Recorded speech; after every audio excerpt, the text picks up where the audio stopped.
3 weeks into Megan Wants a Millionaire airing, there was breaking news on the TV. Police named a suspect in the brutal killing of model Jasmine Fiore.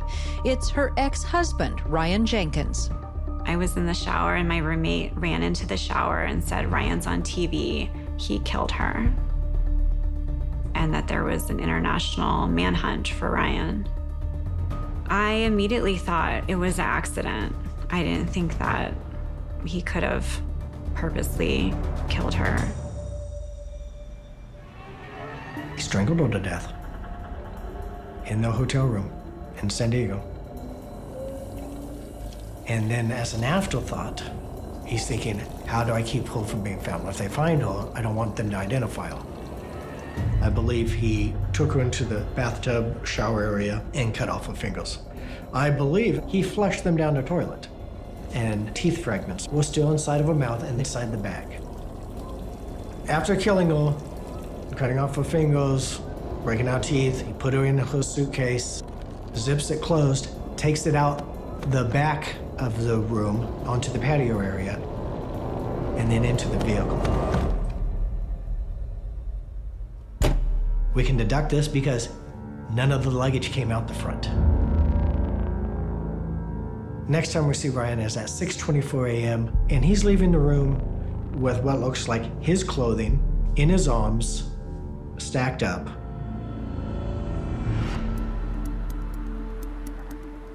According to search warrants, we were able to watch Ryan drive from the hotel up the freeway. My theory is he's looking for a place to dump the body. Can't find one. Now he's going northbound the 5 and Fett Beach Boulevard. He sees a bunch of apartment complexes. He sees a dumpster. He opens the dumpster, sees that it's empty. He takes the suitcase out of his car that Jasmine's body's in, and he heaves it into the trash can. We now have a warrant for the arrest of Ryan Alexander Jenkins for the murder of Jasmine. We're one step behind him, and we feel we're getting real close to him. But I know that he knows that he's on the run. His reputation is him being a killer, a monster. That was how he was being identified. So I could only imagine he was desperate. Ryan Jenkins went to Vegas. He went to a storage unit. He got his wakeboard boat. We got information that he hitched it to his BMW, and then he travels north to Washington. We notify the U.S. border in case he decides to cross into Canada. And we brought the Royal Canadian Mounties into it. We get information that there was a speedboat speeding near the Canadian border in the U.S. The United States Coast Guard spots Ryan Jenkins in this boat. It's at night, it's high seas.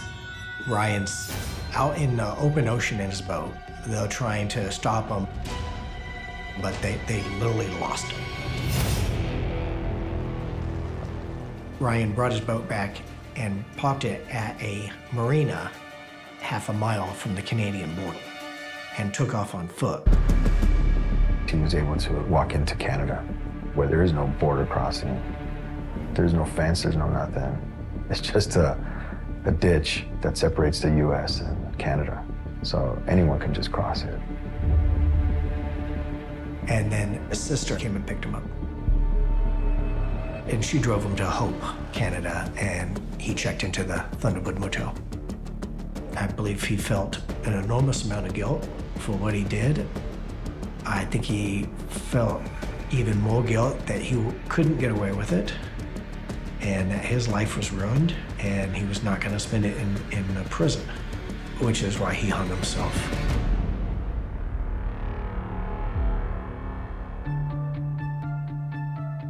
So when they found his body, they also found his last will and testament. I'm sure everyone feels I'm a monster. Let me tell you that Jasmine was, in fact, a far greater monster than I could ever be. I merely wanted to love someone. My heart and love for her was pure and powerful. It drove me and brought out the very best in me.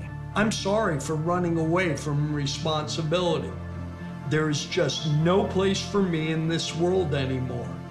Jasmine was the key to my happiness.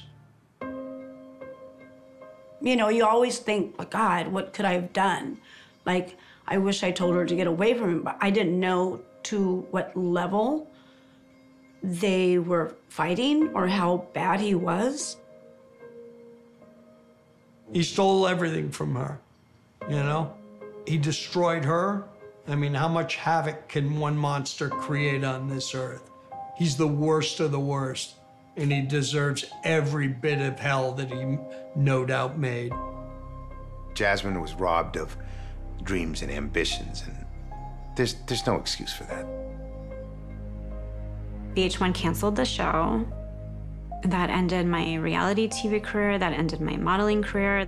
People just didn't want to be associated with the murderers, and that was that. This case is an extreme example of the glamour, you know, that you see from the outside, it just not measuring up in real life. Working this case, having found Jasmine Fiore in the suitcase and what was done to her, that's something that stays with me. This was a real woman that so many people that I know knew and loved. And it's a tragedy.